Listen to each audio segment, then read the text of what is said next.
ha habido, digamos, una tentativa de Sergio Massa para reunir a Alberto y a Cristina en un solo acto. Y a mí me parece que es una comprensión escasa sobre lo que está pasando. Y pensar que eso tiene importancia para definir algo en la política argentina me parece que es una escasa comprensión del fondo de los problemas. Porque la idea es si están divididos, vamos a perder las elecciones del 2023. El problema no es que estén divididas dos personas, el problema es que ha habido 4 millones que se dividieron del Frente de Todos, y no en las elecciones de 2023, en las de 2021. Es decir, son 4 millones de votantes que en el año 19 votaron por el Frente de Todos y en el año 21 no. Y en ese momento Alberto y Cristina no estaban en la situación que están ahora. Es decir, el problema es cuál es la política que se realiza. La división, por eso, original, y la división que persiste es qué hacer con el problema, ¿no? Claro, esa es la división que importa, y no ha habido ninguna modificación en ese sentido desde entonces. Se ha especulado mucho con la constitución de una mesa para discutir, pero bueno, Cristina en una de las cartas contó que 19 veces estuvo reunida con Alberto planteando una serie de cosas y que Alberto no está de acuerdo, no le interesa, no las quiere hacer. Entonces, digo, ¿qué sentido tiene sentarse a discutir con alguien que no quiere escuchar lo que vos le decís? O fingir una unidad simplemente física, simbólica, visual, que no refleja una comunión de objetivos, ¿no? Yo entiendo, digamos, a algunos compañeros, a algunos sectores, por ejemplo, Hugo Yasky y la CTA, que plantean, y el propio Sergio Massa también lo plantea, si bien son posiciones distintas, que no se puede dar por perdida ya la elección de 2023, y sobre todo porque, digamos, para los trabajadores que Yasky representa como secretario general de la CTA, digamos, un regreso del neoliberalismo implicaría, digamos, una restricción brutal de derechos, una práctica represiva. Es decir, ya sabemos, porque además, como bien dice Marcelo Figueras en varias de sus notas recientes, no ocultan en absoluto lo que se proponen hacer. No, para nada. Al contrario. No, lo están cacareando. Se golpean el pecho y lo pregonan con orgullo, ¿no? Entonces yo entiendo, compañeros, que planteen eso. Ahora, me parece que justamente gente como Yasky y la CTA tienen posibilidades de incidir, pero no para que se junten Alberto y Cristina, sino para que se modifiquen las políticas que conducen al fracaso.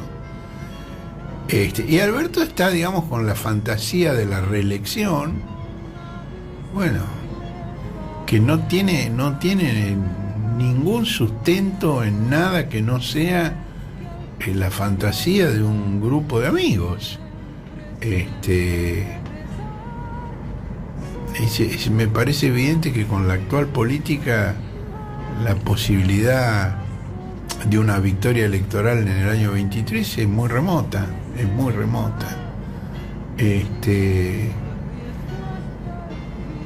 bueno, nada, como yo digo hoy, que usaba esta imagen, la verdad que pretender que sentándote a la mesa con caníbales vas a conseguir algo más que te vean como su próxima cena, es complicado, ¿no? A lo sumo. Bueno, pero eso se refiere, digamos, a los sectores patronales, a los sectores políticos de la derecha, no, digamos, a la relación de Alberto y Cristina. Alberto no es no es equiparable, digamos, con estas otras, con otros sectores. tiene una idea sobre la concertación, sí, la idea de que hablando se entiende la gente. La terapia de grupo, ¿decís vos? Sí, había un viejo chiste que decía de alguien X que se hacía análisis de grupo, él y un grupo de analistas.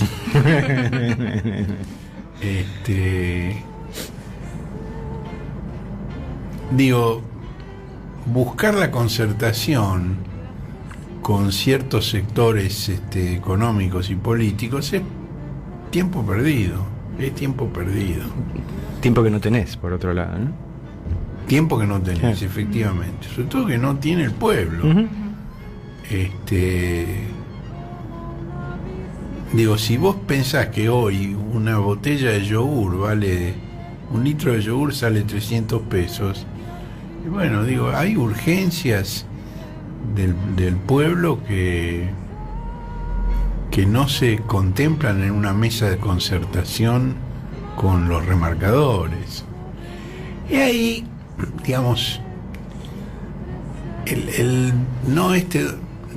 domingo pasado, Alberto dio un reportaje a la televisión pública, Pablo Caruso y Luli Trujillo, que tuvo mucha repercusión por una frase. Ahí le plantearon que no se puede quedar bien con Dios y con el diablo. Y él contestó atinadamente: yo no busco quedar bien con Dios y el diablo, pero los diablos existen y están aumentando los precios. Bueno, eso dio lugar a infinidad de comentarios, memes, jodas. Fue una frase que surgió al calor de un diálogo en este sentido, pero dijo otra cosa que a mí me parece mucho más significativa, hablando siempre de los demonios que suben los precios. Él dijo: no porque tengan posiciones oligopólicas, eso los autoriza a aumentar los precios. Y la verdad es que, digamos, hay un consenso entre los economistas de todas las tendencias de que es exactamente al revés.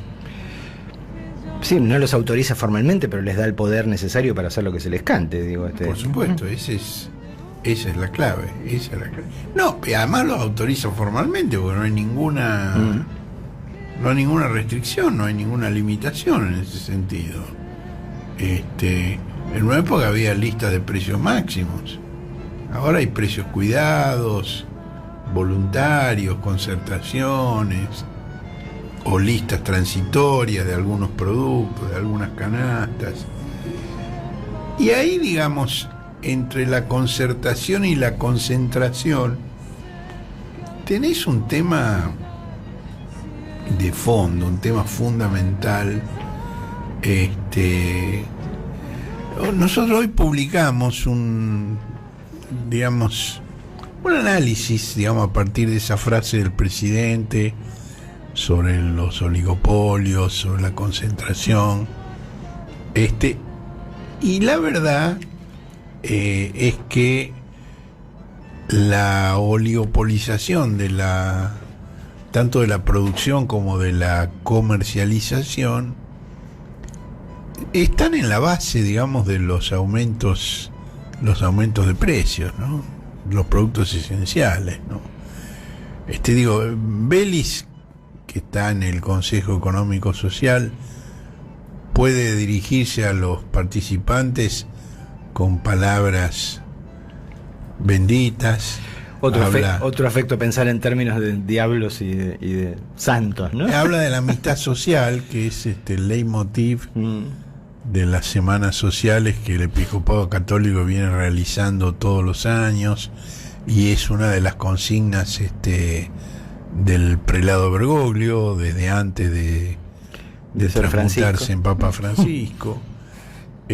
Pero, digamos, hay un grupo de economistas del Centro de Economía Política Argentina, CEPA, que elaboraron un cuadro sobre los niveles de concentración de los productos más importantes del consumo popular, Y que, digamos, ese cuadro te explica por qué no hay voluntarismo que valga y que se repite y se repetirá una y otra vez la ecuación que hizo famosa Juan Carlos Pugliese.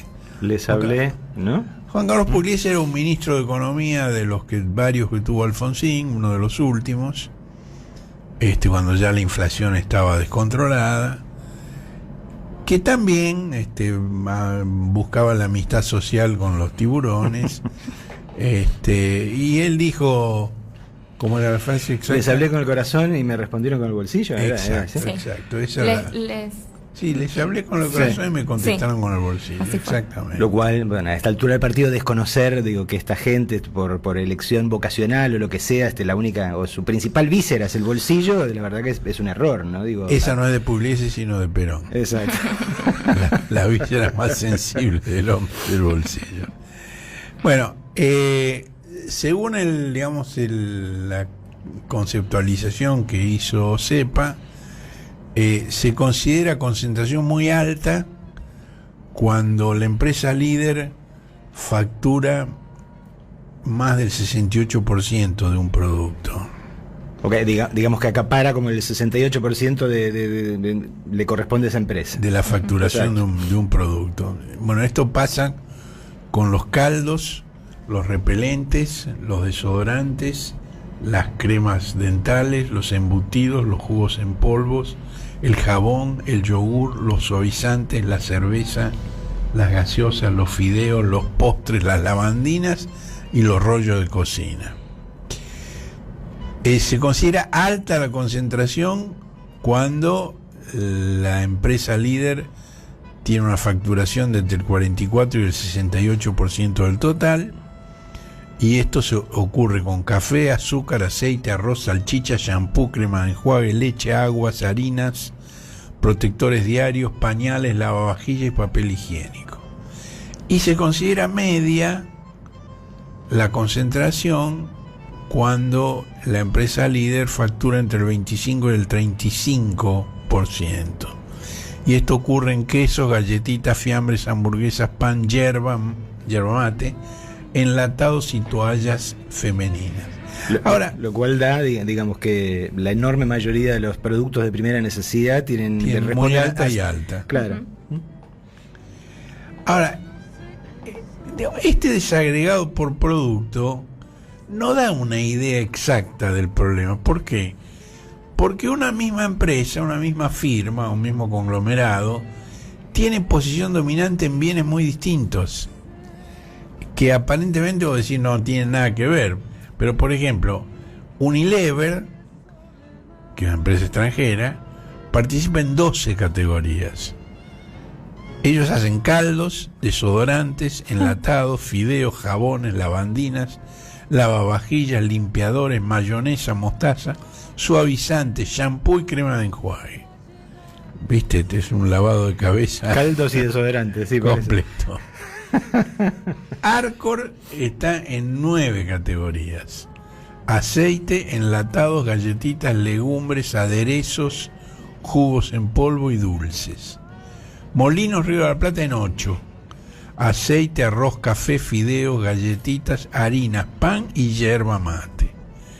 Y Procter & Gamble en 6: cremas dentales, jabón, lavavajillas, pañales, toallas femeninas, shampoo y crema de enjuague.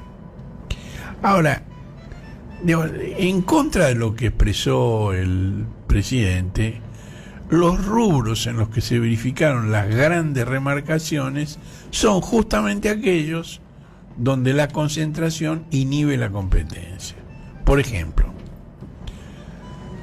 en leche, Mastelone vende el 67% de la leche fluida.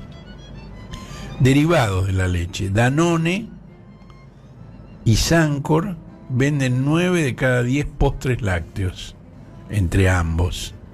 Danone la mitad y Sancor 37%. En cerveza, ABB InBev controla el 72% del mercado, con Quilmes y otras marcas que produce bajo franquicia. Quilmes, que en alguna época fue una empresa argentina, ¿no? Pero claro, que hoy es una transnacional con sede en Luxemburgo, si no me equivoco. En gaseosas, entre Coca-Cola y Pepsi-Cola no dejan lugar para terceros, se quedan con todo. En aceites, Aceitera General Dehesa, Molino Cañuelas y Molino Río de la Plata se reparten en porciones iguales en 90% del mercado. En harinas, Molino Cañuelas tiene el 34%, Molino Río de la Plata el 22% y Morixe el 18%, con lo cual entre los tres ocupan 3/4 de la oferta. En pastas secas, Molino Río de la Plata concentra el 65%, seguido por Arcor y Unilever, que suman entre ambas 5%. Arroz, Molinos con el 25% y Adecoagro con el 20% se acercan a la mitad de las ventas.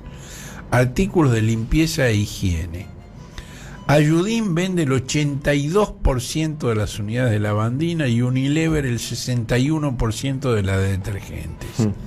Unilever también vende el 80% de los desodorantes y Colgate Palmolive el 80% de las pastas dentales.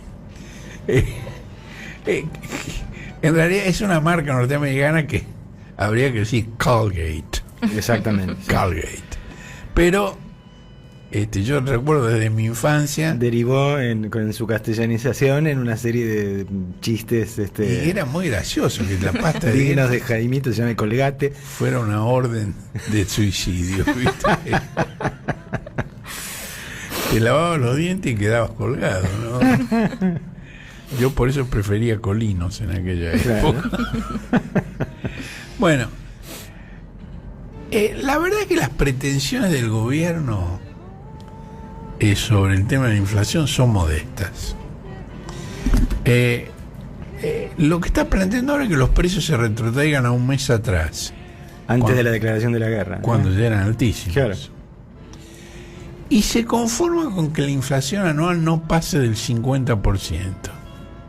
Esto es por encima del 33% que contenía el presupuesto que se envió al Congreso y que no fue aprobado, y por encima de lo que contempla el acuerdo con el Fondo Monetario, que es una banda entre 38 y 48%, pero está por debajo del 60% por el que están presionando medios y gurúes, e incluso hay quienes se animan a vaticinar hasta un 78% de inflación.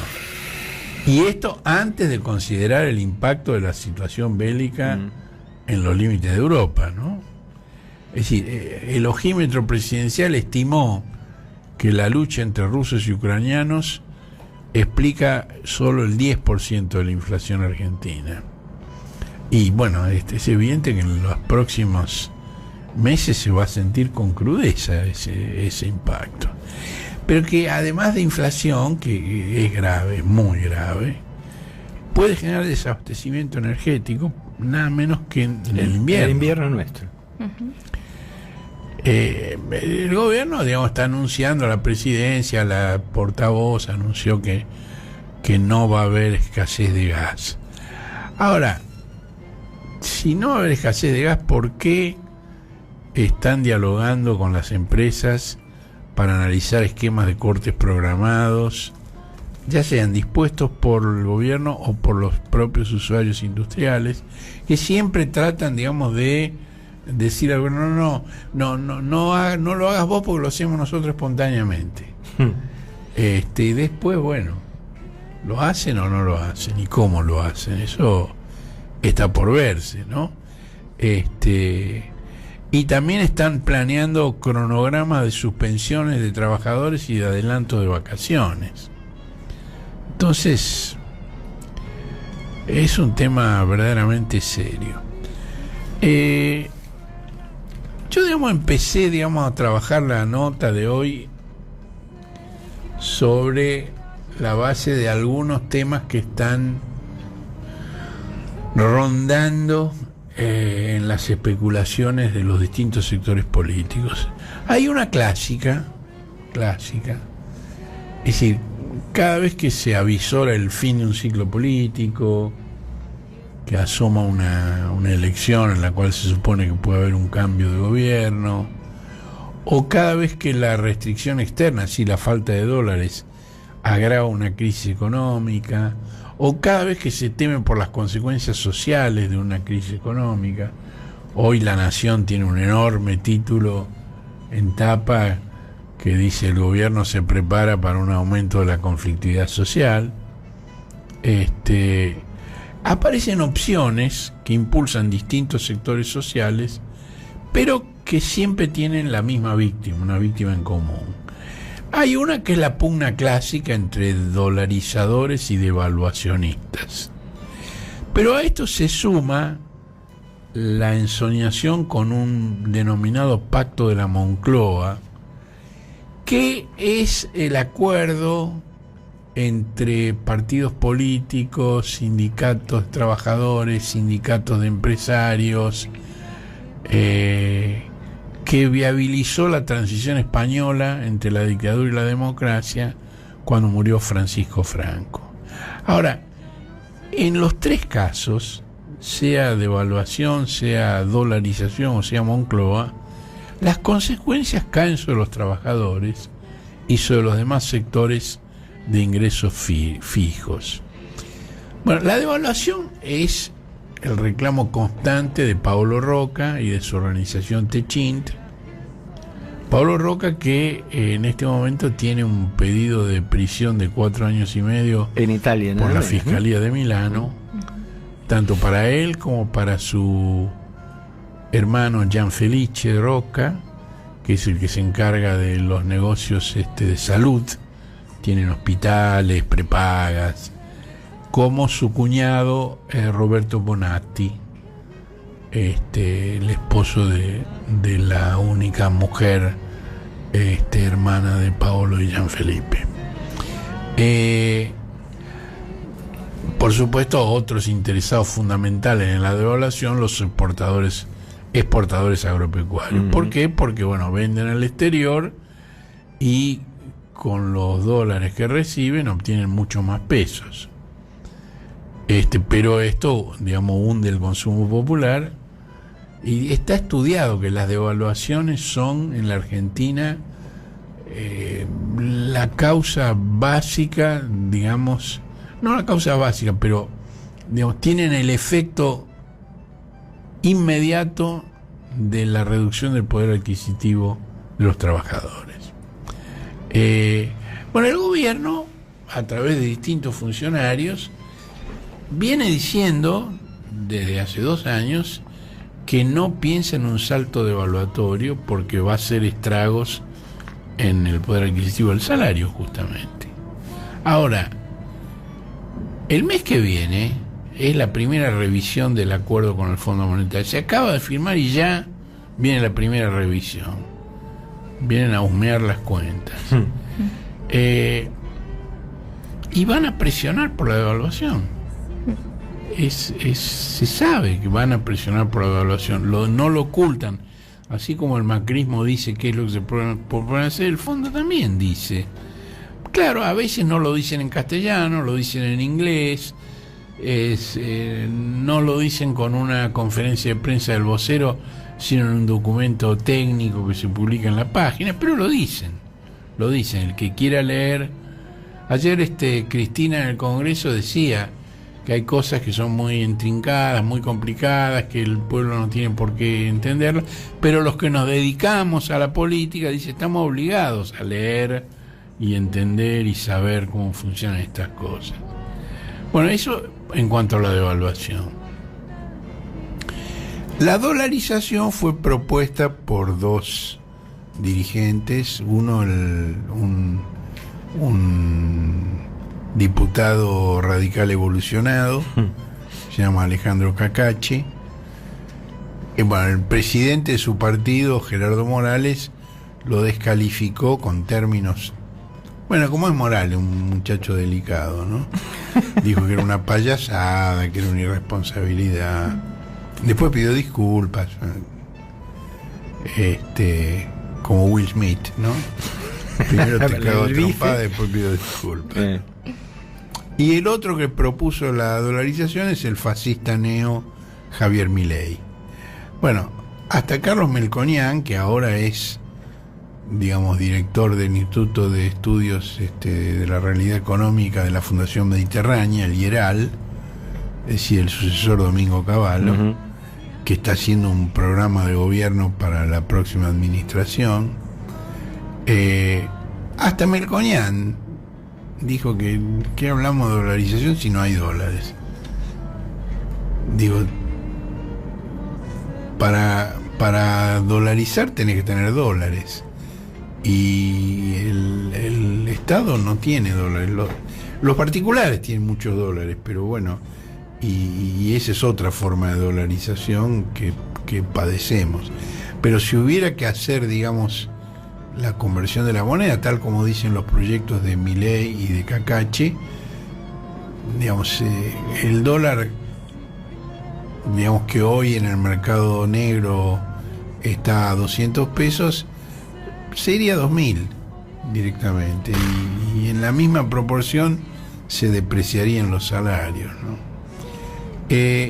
La tercera es el tema de la Moncloa, que esa es una fantasía que ilusiona a Alberto, a Vélez y a Massa. Bueno, aquí no se sabe muy bien qué fue la Moncloa. La Moncloa es la denominación del palacio donde residía el presidente del gobierno a la muerte de Franco, que era Adolfo Suárez.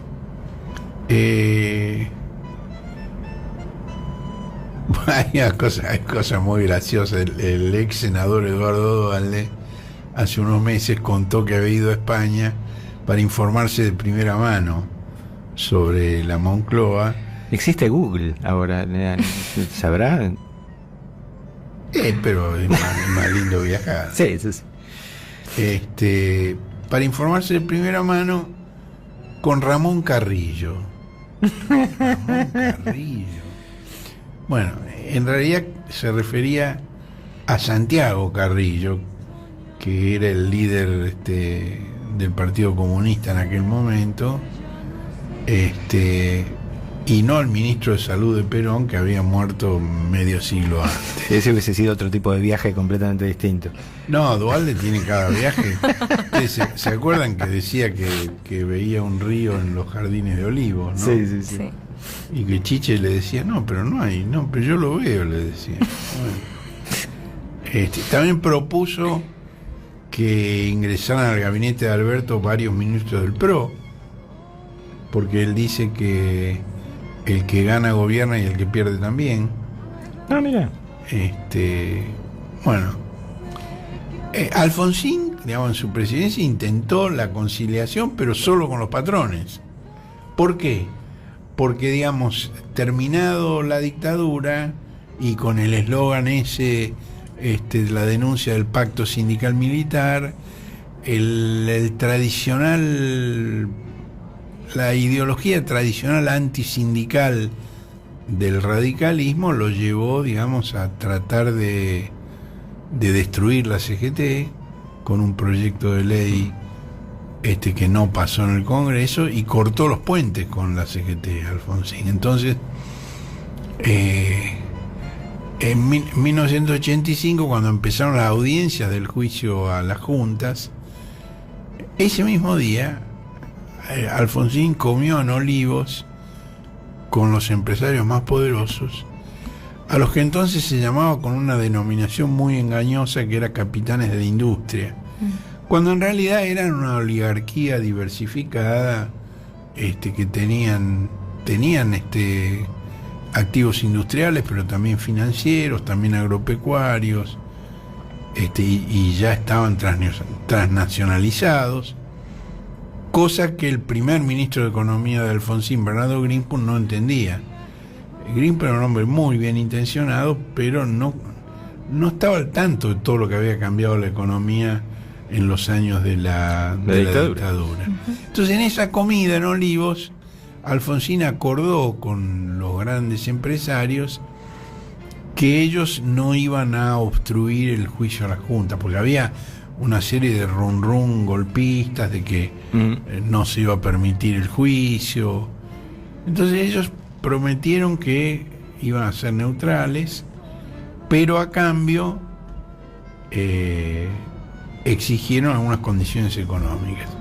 Y días después de esa comida, Alfonsín, en medio de denuncias de desestabilización y de golpismo, convocó una movilización en defensa de la democracia amenazada. Y fue mucha gente porque, bueno, así es. Se valoraba mucho la democracia y la finalización de la dictadura. ¿Y ahí qué nos anunció? La economía de guerra contra el salario. Ajustarse la cintura. Y bueno, un par de meses antes se había ido ya Greenspun, había asumido el equipo moderno de Juan Zurruil, que digamos con el plan austral lograron una precaria estabilidad que permitió, digamos, pasar la prueba electoral de ese año 85, pero no aguantó hasta el 87. Y ahí el electorado, digamos, ese rezo laico de Alfonsín sobre la democracia, con la que no consiguió que se comiera, se curara y se educara, fue repudiado en las urnas y fue el principio del fin de Alfonsín. Incluso Cristina intentó una concertación, un consejo económico social. Primero al asumir la presidencia en el año 7 y después, luego de la muerte de Néstor, en 2010, pero nunca tuvo la buena predisposición del sector patronal. La primera vez el que se opuso fue Roberto Labaña, que ya no era ministro, pero que era un hombre muy influyente y que siempre ha sido un vocero oficioso del grupo Techín. La segunda idea de la concertación la hundió la sociedad rural. Su directivo en ese momento era Hugo Biolcati, que se levantó de la mesa de las negociaciones y que en un diálogo tremendo con Mariano Grondona sugirió directamente el reemplazo de Cristina por su vice no positivo, Julio Cleto Cobos. Ya habían conseguido frenar las retenciones móviles que había ideado el ministro Martín Lustó. Este senador radical evolucionado Martín Lustó fue ministro de Economía de Cristina, por si alguien no se enteró. Sí, el autor de la 125, formalmente. Y es el autor de la resolución 125 que fijaba las retenciones móviles. Y en los dos casos, digamos, esa negociación se empantanó porque las patronales querían una actualización del tipo de cambio, es decir, una devaluación, y mezquinaban cualquier recomposición salarial.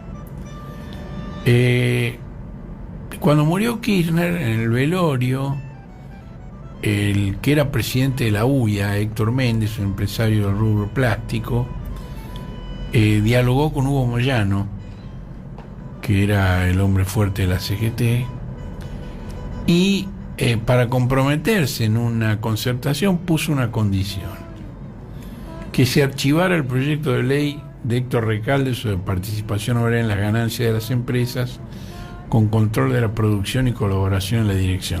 Y esto de participación obrera en las ganancias, con control de la producción y colaboración en la dirección, es una cita textual de lo que plantea el artículo 14 bis de la Constitución Nacional. Y en cambio querían reducir esto a un mero premio por productividad. Es lo que plantean siempre. Es lo que plantean, y no es distinto a lo que plantean ahora. Moyano no lo aceptó, así como ahora tampoco se está prestando a ese tejemaneje su hijo Pablo. Aparentemente hay una relación enturbiada entre ambos, pero bueno, Pablo es co-secretario general de la CGT, no ha ido a estas reuniones de concertación y en cambio pidió una reunión con Máximo Kirchner y se sacaron una foto para desmarcarse claramente de la concertación. Bueno, Macri también trató de hacer pero Macri hizo un simulacro simplemente. En mayo del año 16 se rodeó por un centenar de empresarios que le prometieron, y por supuesto no cumplieron, abstenerse de despedir trabajadores. Y al mismo tiempo protestaban porque había un proyecto de ley que prohibía los despidos. Prometían no despedir y se quejaban de que era una ley que lo prohibía. Bueno, en el gobierno de Macri, ustedes se acuerdan, el secretario de Empleo era un directivo del grupo Techín, justamente. Se llamaba Miguel Ponte, que fue el autor de una frase célebre que dijo que conseguir o perder el trabajo es tan natural como comer y descomer. El grupo Techín, que además, para seguir con su línea histórica, ni siquiera respetó la directiva de no despedir en plena pandemia, ¿no? En plena pandemia empezaron a despedir, a pesar de que estaba prohibido. Bueno, Techín es, digamos, una de las líderes de la Asociación Empresarial Argentina, AEA. El otro es el Grupo Clarín. El Grupo Clarín, que es, digamos, propietario de la empresa Telecom. En Telecom era el racionalizador de personal Marcelo Villegas, que fue el ministro de Trabajo de María Eugenia Vidal, que anunció que su deseo de crear una Gestapo antisindical. Bueno, la Moncloa, digamos, para precisar mejor los términos, en realidad no fue un pacto, sino dos. Un pacto económico-social y otro pacto jurídico y político. Y el principal aliado, digamos, de Adolfo Suárez fue Felipe González, que era un joven dirigente socialista protegido por la socialdemocracia alemana, que recién en ese momento salió de la clandestinidad. Me gusta cómo lo definiste en el epígrafe de la foto incluida en tu nota. Claro, el Carlos Menem español. Exacto. Felipe González es eso. Es el Carlos Menem español. Y ustedes se acuerdan que cuando estaba cayendo el gobierno de la Rúa, apareció Felipe González en la Casa Rosada en una audiencia con De la Rúa. ¿Qué venía a hacer en ese momento Felipe González?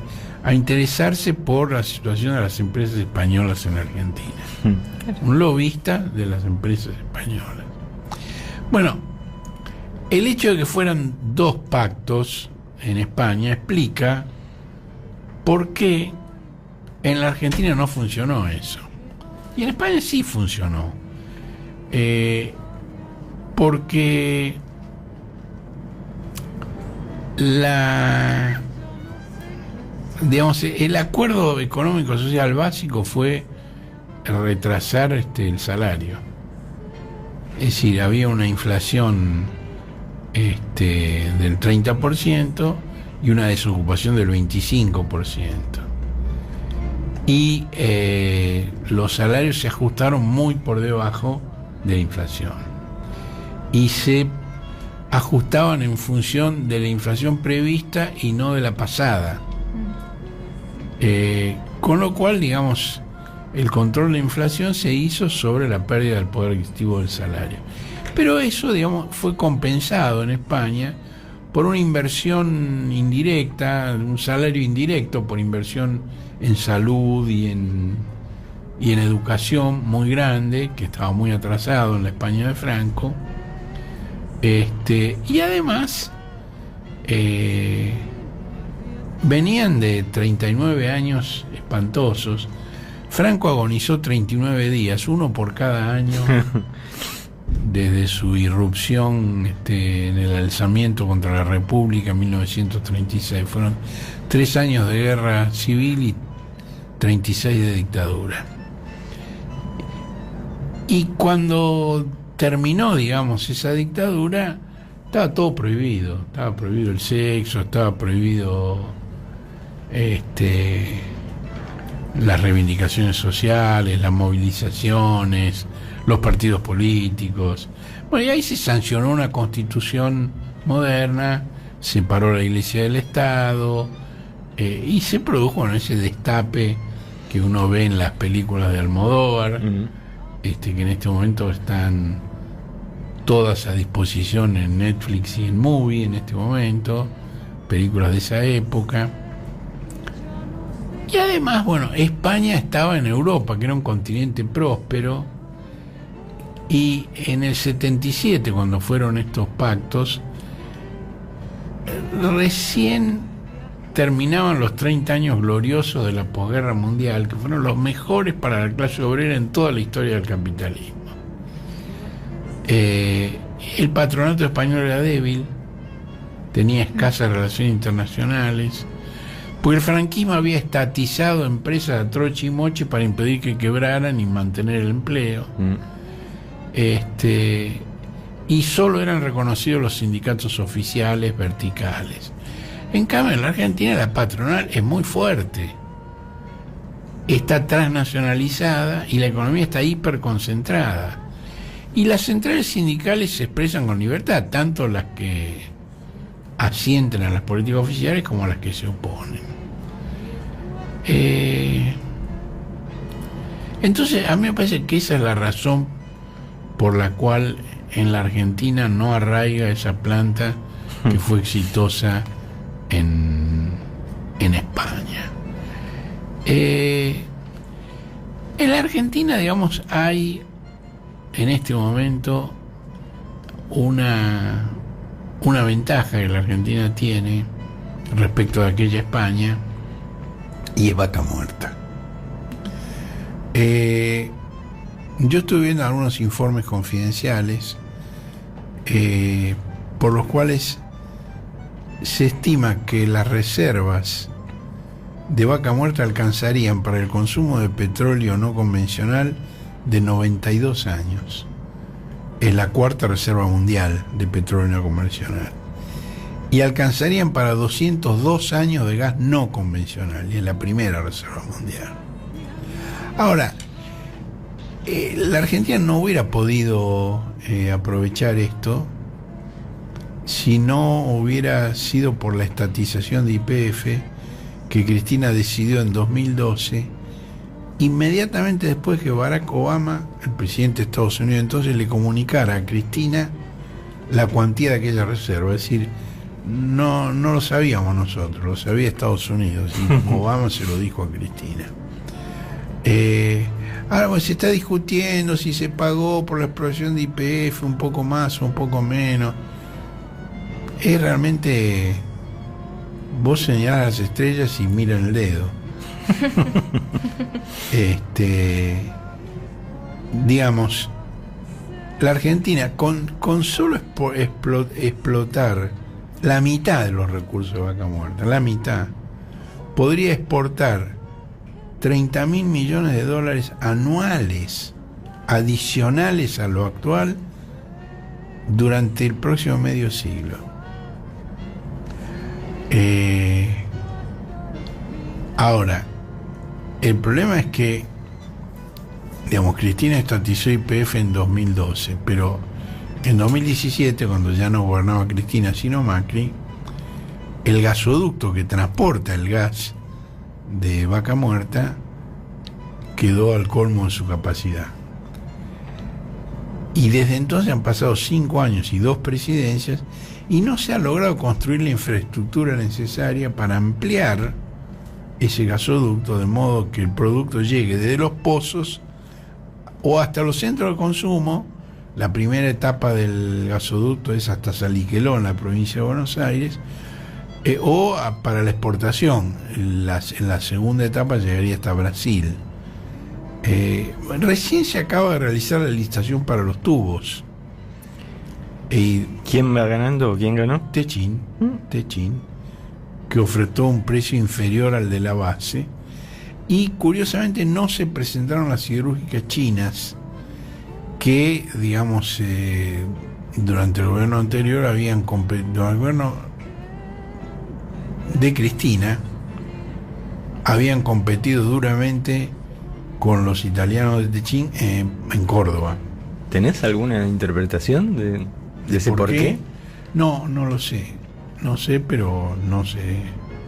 Ahora, se licitaron recién los caños, pero después viene la licitación de la obra civil del gasoducto, y ahí también se puede anotar Techín, que también tiene empresa constructora. También tiene empresa constructora, ¿no?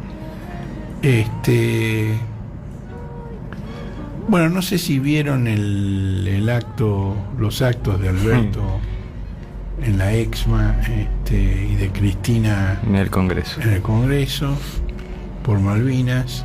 En los dos estuvo Sergio Massa. Sí. Hubo una mención de Cristina expresa Vaca Muerta ayer también. Sí, mencionó esto efectivamente.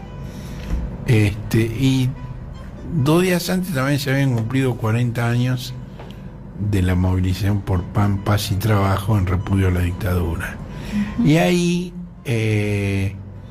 hay una solicitada que la publicamos en la edición de hoy, donde Pablo Moyano, Hugo Yasky y Sergio Palazzo encabezan las firmas de ese texto, que está puesto bajo la advocación de una frase de Saúl Ubaldini, que era el secretario general de la CGT, que dice: cuando se quiere luchar siempre hay alternativa, y la consigna es que la deuda no la paguen los de abajo.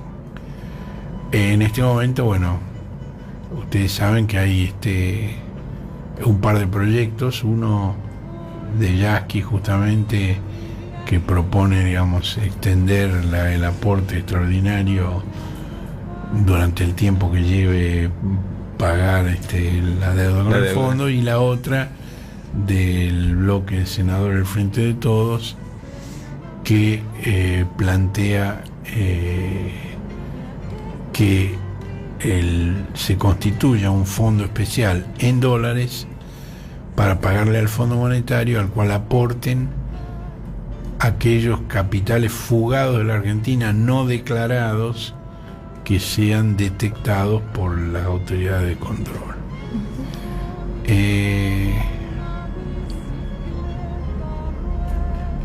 Eso es lo que está discutiendo en este momento, y me parece que es muy, muy importante. Bueno, en este momento, digamos, todos los días se están publicando encuestas sobre candidaturas, imágenes, y digamos, las que publica la trifecta mediática siempre se ordenan según el diferencial entre opiniones positivas y negativas. Tal candidato tiene X% de opiniones positivas y Z% de negativas, lo cual da un diferencial de más o menos tanto. Ahora, eso yo creo que tiene una utilidad muy relativa, porque a la hora de votar lo que importa es el voto positivo, no el voto negativo. Sí, el voto negativo sí te puede importar para saber cuánto te falta para llegar al número que necesitas, pero... Y ahí, yo no he visto ningún título en ninguno de estos medios que destacara que Cristina sigue hoy, después de todo lo que ha pasado, de todo lo que le han hecho, sigue atrayendo más del 37% de las voluntades en todo el país.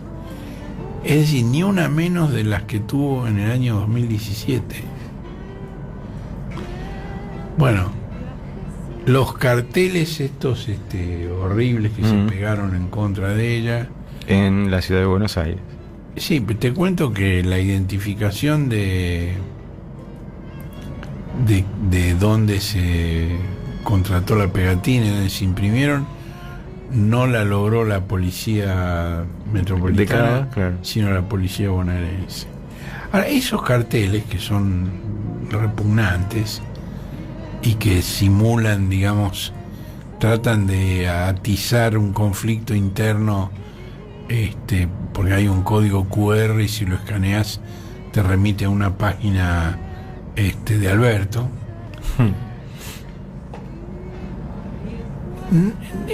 refuerza la centralidad de Cristina. Y contra eso me parece que es hora que se dejen de romperse la cabeza contra esa pared, porque se la van a romper una y otra vez. Contra quien disparan, tu nota de hoy se llama Disparen contra los trabajadores, pero contra quien disparan o apuntan muy claramente, tanto en el Congreso el otro día, como con los afiches a los que mencionás, como con el atentado contra la estatua de Cristina en el marco de un conjunto de estatuas de presidentes argentinos. Es solo contra una persona, ¿no? Y no contra dos o contra otra. Bueno, sí, es una persona durante cuyo gobierno, digamos, la situación de los trabajadores fue la mejor en décadas, ¿no? Y él es, digamos, disparar contra Cristina y disparar contra los trabajadores parte de la misma operación.